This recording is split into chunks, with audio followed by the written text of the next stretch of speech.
Hello student, in this video we will try to understand about the India during the age of from 4th century AD to 7th century AD or 4th century CE to 7th century CE.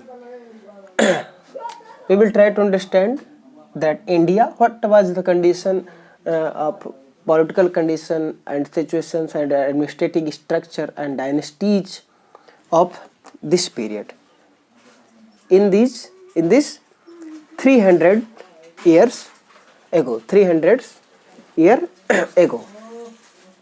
First, in previous video what we have understood about the powerful empire established by Kushan in the north and Satavahan in the south and Deccan.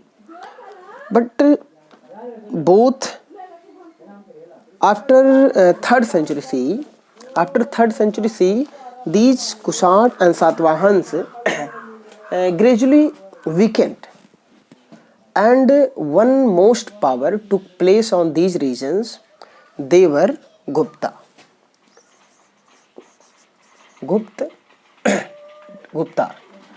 और गुप्त dynasty पूरी north India में जो सबसे important powerful, जो north India में हमारे पूरी नॉर्थ इंडिया का एक बहुत बड़ा इलाका जो कवर किए, वो कौन थे? गुप्त डायनेस्टी। अब गुप्त डायनेस्टी में जो इम्पोर्टेंट किंग्स आए, ये फर्स्ट चंद्रगुप्त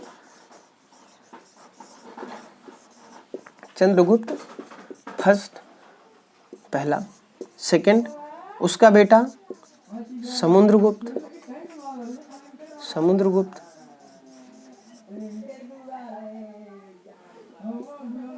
तीसरा and his son Chandragupta second, Chandragupta second and Vikramaditya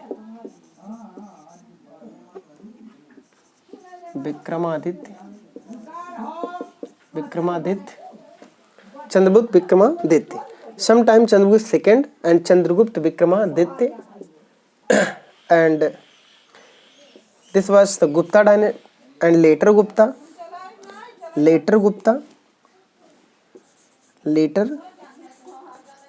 period later गुप्त पीरियड में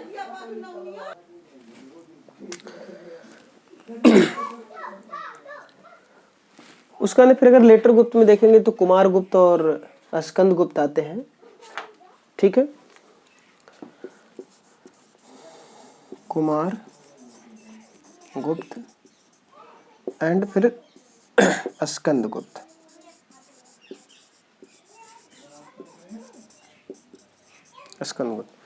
फिर पोस्ट गुप्ता पीरियड आ जाता है, पोस्ट गुप्ता पीरियड, जिसमें हम साउथ में हम देखते हैं कि साउथ में पल्लव डायनेस्टी, पल्लवाज, एंड डेक्कन में चालुक्याज,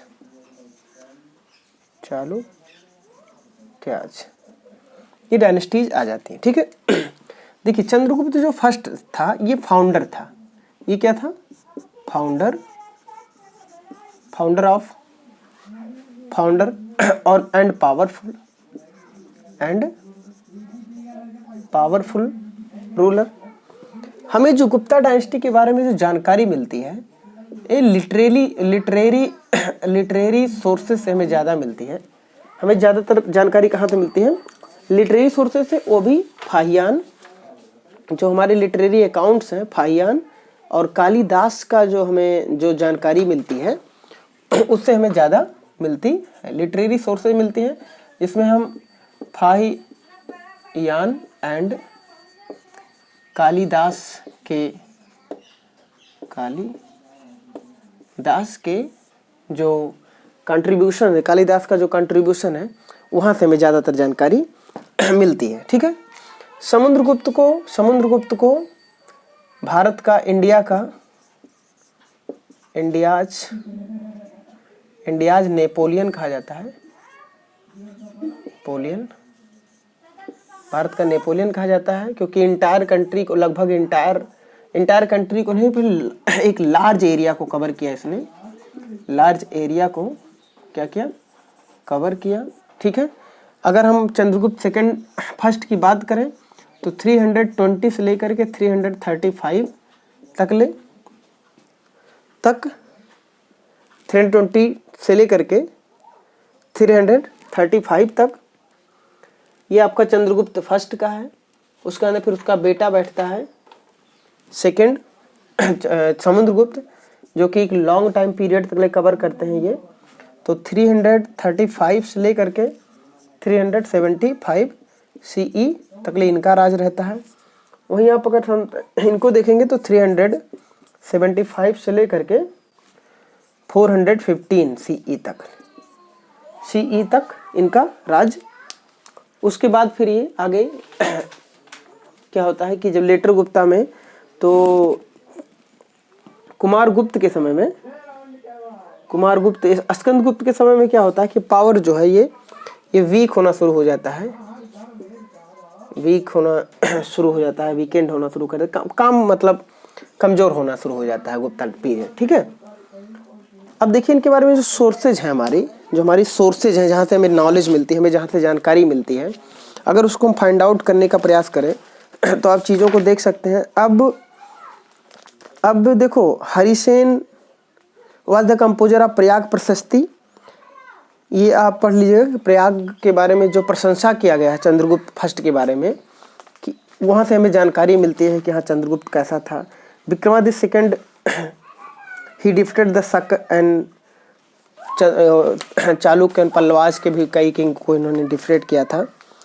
फिर बाद में हर्षवर्धन आते हैं। गुप्ता के inscription coin give us a lot of information about the Gupta period. Similarly we can find about the some rulers of their biographies. Harshavardhana was ruled around 1400 years ago and Harshacharita written by बाण भट्ट।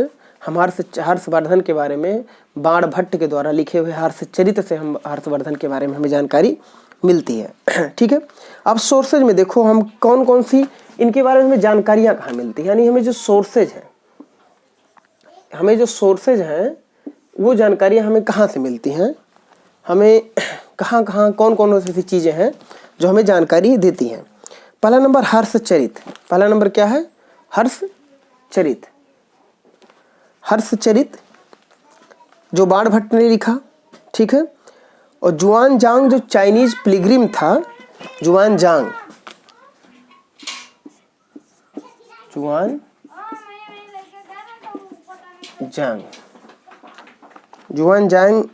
ये जुआन जांग लिखा है।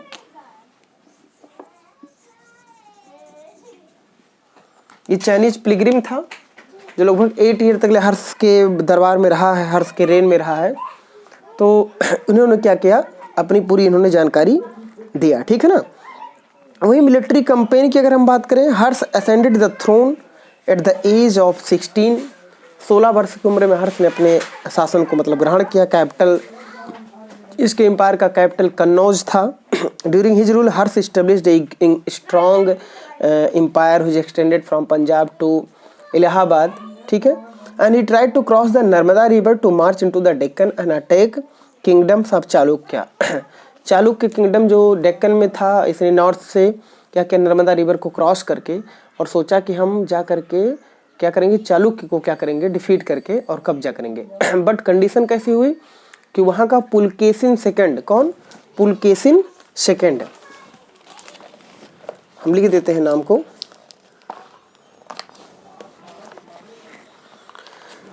इनका जो मिलिट्री कैंपेन रहा है हर्षवर्धन का, इन्होंने सोचा कि हम नर्मदा रिवर को क्रॉस करके साउथ में जा करके डेक्कन में चालुक्य जो एम्पायर है, चालुक्य जो डायनेस्टी, उसको हम क्या करेंगे, सेटअप करके और कमज़ोर कर देंगे।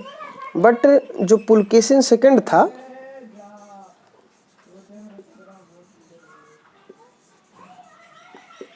पुलकेशिन सेकंड यही डिफीटेड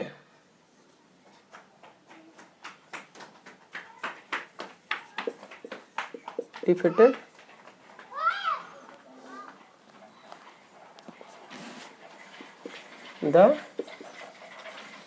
हर्ष। पुलकेशिन जो कि चालुक्य डायनेस्टी का था, कहाँ का था? चालुक्य डायनेस्टी का था, चालुक्य डायनेस्टी का था। उसने क्या किया कि हर्ष को हराया। Harsha was tolerant king, he was worshipper of Shiva, but later he adopted Buddhism and worked a lot of for Buddhism and spread of Buddhism. बौद्ध धर्म के मतलब विस्तार के लिए इसने बहुत अच्छा काम किया। ठीक है, इसके डेवलपमेंट के लिए इन्होंने अपना बहुत कुछ योगदान दिया, जो भी दिया political and economic. Kumaragupta and Skandagupta was powerful Gupta ruler who and nomadic tribes and of Central Asia threatened the empire during the reign of Skandagupta, finally leading to its end.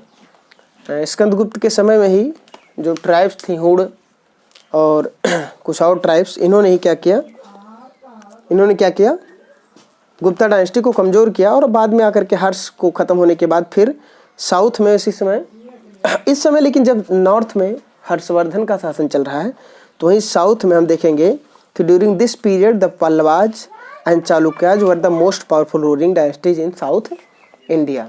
When the north India was ruled by Harshvardhan and Gupta period, at the same time during that period South and Deccan was ruled by Pallavas and Chalukyas. In the next video we will try to study about the Chalukyas, Pallavas and Chalukyas in brief. तो आपको सिर्फ दिमाग में ही रखना है कि गुप्त dynasty जो 320 में चंद्रगुप्त फर्स्ट के द्वारा फाउंडेड हुई, पावरफुल किंग था 335 तक ले। फिर उसका बेटा समुद्रगुप्त, फिर चंद्रगुप्त सेकंड जिसको चंद्रगुप्त विक्रमादित्य के नाम से भी जाना जाता है। ठीक है, और फिर उसका अंदर फिर कुमारगुप्त, फिर स्कंदगुप्त, और इन्हीं के समय में हर्षवर्धन ने पुलकेशिन सेकंड से लड़ाई किया, जो साउथ में डेक्कन में बढ़ करके लड़ने का प्रयास किया। फिर पुलकेशिन सेकंड के द्वारा ये डिफीटेड हो गया। और डिफीटेड होने के बाद फिर आगे की कहानी हमारी जो पालवाज की है और चालुक्याज, ये दोनों इम्पोर्टेंट रूलर हैं डेक्कन के और साउथ के। तो इनके बारे में भी देखेंगे, फिर उनके बारे में देखेंगे कि एडमिनिस्ट्रेटिव एंड पॉलिटिकल पावर्स के बारे में, उनके बारे में कहाँ से इंफॉर्मेशन मिलती है हमें। Okay student, thank you.